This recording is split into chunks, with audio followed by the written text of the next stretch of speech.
এক বোন প্রশ্ন করেছেন,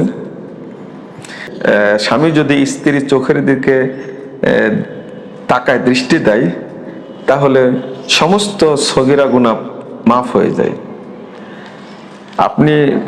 আমি জানি না কোন মোল্লা মূর্খ এ ধরনের কথা বলেছে। এই জন্য আমরা বলি যে সব মোল্লার বক্তব্য শোনা যাবে না। এই যে মিথ্যা কথাটা বলছেন যে স্ত্রীর চোখের দিকে তাকালেই সব সগীরা গুনাহ মাফ হয়ে যায়, নাউজুবিল্লাহ, আস্তাগফিরুল্লাহ, এই মোল্লা কোথায় পেয়েছে এগুলো? মোল্লারা যা বলে এই ভাইরাল মোল্লারা, আপনারা বলেন ভাইরাল, আমি বলি ভাইরাস। এই ভাইরাস মোল্লা স্বামী স্ত্রীর হাত ধরলো বা স্ত্রী স্বামীর হাত ধরলো, তাই সগীরা গুনাহ মাফ হয়ে যায়, এরকম ডাহা মিথ্যা কথা বলার কি দরকার? তারা কি কোরআন হাদিস পায় না? আর আপনাদেরকে বলে আপনারাই বা কেন তাদের বক্তব্য শুনতে চান? যারা কথায় কথায় মিথ্যা কথা বলে, কোনো ঘটনা বললেও মিথ্যা কথা বলে, আপনারা তাদের বক্তব্য শুনেন কেন? আল্লাহ যেন আমাদের বুঝার তৌফিক দান করে। বক্তব্য শোনা না।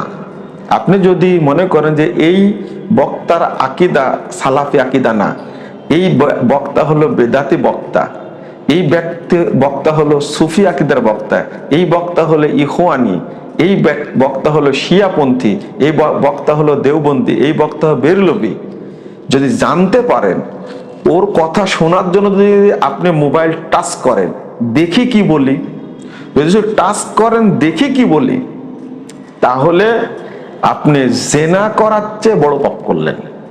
এটা হলো ইমাম মুজতাহিদগণের বড় ফতোয়া। আর একটা হলো আপনি দিন ইসলাম ধ্বংস করার সহযোগিতা করলেন। আপনি অকল্যাণের মধ্যে চলে গেলেন। কেন?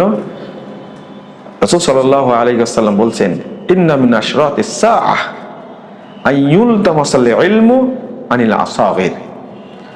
বেদাতি আলেমদের কাছে ইলম তালাশ করা, এটা ধ্বংসের লক্ষণ, এটা কিয়ামতের লক্ষণ। আপনি কিয়ামত ধ্বংস ডেকে আনলেন, নিজের ধ্বংস নিজেই ডেকে আনলেন।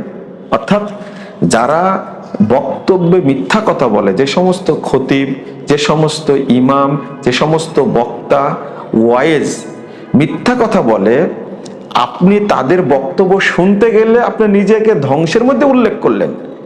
এটা কিয়ামতের লক্ষণ। ইবনে মাসউদ রাদিয়াল্লাহু আনহু বলছেন যে লা ইয়াজালুন নাসু বিখাইরিন মা আখাযুল ইলমা আনিল আকাবির। মানুষ ততদিন কল্যাণের মধ্যে থাকবে যতদিন তারা সাহাবীদের থেকে ইলম নেবে।